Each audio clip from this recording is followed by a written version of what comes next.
So, for full context, I am not the biggest anime fan, like, at all. I respect it, sort of, but the thing is, anime has always been kind of weird to me. And as a Marvel and Star Wars fan at heart, anime just never made that cut for me in my personal heart. However, when everyone was talking about My Hero Academia, I decided to check it out. And at first, I thought it was fine, although I could think of a couple ways it could be better. But with season two, I think I finally got what people see in this show. It's not the greatest, not at all, but it's pretty good, very enjoyable. So I think I'm gonna review the show arc by arc because each story has its own individual things I enjoyed about it. So that's how we'll go. And of course, we'll start with the sports tournament. So I thought the sports tournament was pretty good. It had some great action scenes, but I think where this arc really shined was the character development for Todoroki, particularly. Um, Todoroki was a very popular character, and I didn't really understand it at first. In season one, he was basically just a background character and nothing more. His powers were cool. He could control fire and ice, but other than that, what did he really have? Not much. But it's this arc where we really get to see Todoroki and what makes him unique as a character. So this was the part where we learned about Todoroki's traumatic backstory with his abusive father, uh what was his name? Inferno or something? I don't know. It doesn't matter. But was what does matter is that basically the father, Endeavor, that's his name, he is an abusive husband and an abusive father to Todoroki, and we learned that his story is he was born with the purpose of becoming the best hero ever. Endeavor, who has fire powers, literally just had sex with a woman just because she had ice powers, and he thought that a combination of ice and fire powers would make a strong superhero. I don't know what. Oh, there he is. Look, there he is, Todoroki. Um, and this gives Todoroki dramatic PTSD and that stuff. Um, he refuses to use his fire powers, ice powers only, but he learns to accept himself for who he is, at least more so than he was. Another thing this arc did really well was the fights. They were pretty epic. Todoroki versus Deku was a very epic fight, and I liked the Yuraka, I can't pronounce her name, versus Bakugo fight too. That was pretty epic. And I liked the little message they were trying to send about sexism. It was cool. It was cool fights. There's some really cool fight scenes in this arc. Let's just talk about the Stain arc. So with that out of the way, let's talk about the Stain arc now. The Stain arc is probably one of the coolest arcs I've seen in this show yet. And that's because of the namesake character, the new villain Stain, the hero killer. Now, before we talk about Stain, who's a cool character, let's talk about the guy you see on screen now, Handman. I don't remember his name. This story massacred his character. Like they took his character and they put it through the butcher and then they took a poop on it. And then they ate it and pooped it out. Look, see, in the first season, he was cool. He was intimidating. I was a little scared of him in the first season. This show, this arc took that guy, Handman or whatever, took a scary guy with a scary power and was like, what if we took him and we made him a fucking loser? He is just a whiny little kid now. It has become very obvious that he's just a whiny kid who just wants to be evil, and that's all he is. He's a little brat. And that's very annoying, especially because I thought he was so cool before. Now let's talk about the cool character, which you also see right now. Stain, the hero killer. Now, Stain is a total badass, okay? He was doing ninja flips and but his, like I would have rather him kill off the hand guy. And then the League of Villains expands that's led by the hand guy because of misinformation. They villains. Okay. Funny moments here. But it's just like eh.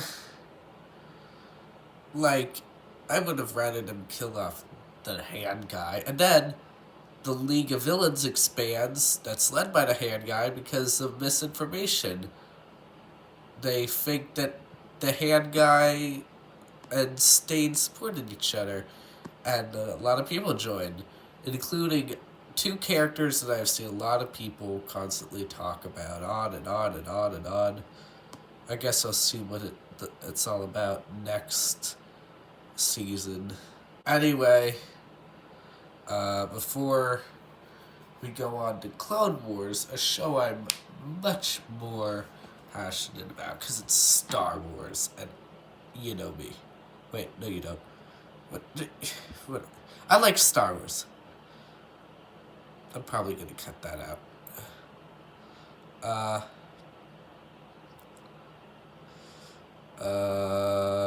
Oh yeah, the final exams. Ooh, I just stubbed my toe. Shit. Fuck. The final exams were pretty cool. I liked a lot of them. They were pretty good, but the one I liked most was definitely Great Boys. Uh, this is gonna be controversial, but I like Great Boy. Yeah, and it was fun. Okay, let's talk about Clone Wars now. Bum boom bum ba bum boom boom ba bum boom boom boom boom boom. Star Wars, baby. I never really grew up on the Clone Wars show because I didn't have Cartoon Network when it was airing. Also, I was like 2. And when it was on Netflix, I just kind of thought it was eh. I saw a couple episodes of the first season and it was fine. Fact, it wasn't until I started watching season 3 that I learned that amongst fans, season 3 is considered the the first really good season and the season where you should start. And after watching it, yeah, I agree. Maybe watch the season 2 finale before this because that was good, but you should probably just skip the first 2 seasons. This was it doesn't get that good until the second half with the arc Witches and Monsters, which you see clips before you right now. Now, this taught us more about Darth Maul's home planet and Asajj Ventress's home planet, which, I mean, I did know that they were from the same planet, but only because of clips from this show. So, yeah, that's cool. That's neat. Uh, so it's a really nice story about Asajj Ventress, Count Dooku's apprentice, gets betrayed, and now she wants revenge, and she mind controls one of Darth Vader's species to do it, and it's really sad to see how this yellow Darth Maul just gets used by everyone around him. No one treats him with respect or as an actual being. Not even the Jedi. In fact, the Jedi are probably the worst ones, always calling him things like the Beast and that thing. Hashtag cancel Anakin and Obi-Wan. And it was just really sad to see that no matter who it was, just no one was treating this guy, was it a Zeb or something? I think that's the name of the species. The way it should have been. And by the end, he was in the hands of Mother Talzam or whatever her name was. And she's using her too. And now we have our setup for why Darth Maul is gonna be in the next season. Oh boy. I have heard that Darth Maul is better in these seasons. In fact, this is the season, or this is the show that made him an actual character instead of just a cool face to look at. And yeah, I guess that's cool. I mean, I kind of don't like this whole reviving characters thing, but I heard Maul was done justice in this. So yeah, we'll see what happens when he finds Darth Maul, because he's alive, apparently. The Domino Squad. Let's talk about Domino Squad. The Domino Squad was the first arc of the series, but I have less passion for it than Witches and Monsters. So basically, oh geez, seizure warning, what the hell? So basically, this is about a group called Domino Squad, a clone squad who couldn't really get their act together, and for a while, I thought this was the Bad Batch. There was even this one part where they were like, "Oh, we're no good. We're just a Bad Batch," and I was like, "Oh, that's the name of the thing." That's the name of the spin-off, because they're from the spin-off called The Bad Batch, and it's the thing, and whoa, that's so crazy. No, that's not what it is. It's like their own separate thing. They literally died in the second episode. And even then, I was like, well, maybe it's a trick, right? Like, maybe, oh, you think they're dead now, but just you wait, just you wait. But no, they're actually dead. And I didn't realize this until a friend told me that Domino Squad and the Bad Batch were completely different teams. Oh, yeah. There's an arc where they literally meet God, and I thought it was weird. Like, okay, Anakin literally kills the god of Star Wars. Like, what? Oh, yeah, and the very last arc of the show, I think it was the last arc, they were stuck on a prison with some weird knockoff dollar store Yoda, skin color instead of green. Like, what the hell? And Tarkin, was not expecting him to be in the show. And they gotta escape from the prison before Scrotum Head gets to them. There's literally a guy with a ball sack for a face. But yeah, I don't know. I thought I'd have more to say about Clone Wars, but I don't. So yeah, those are my reviews of those two shows. As you can probably tell from my channel page, this is my first review. As you could probably also tell, I'm very bad at editing. I was literally recording this other clips with my iPad live, as I'm sure you could tell.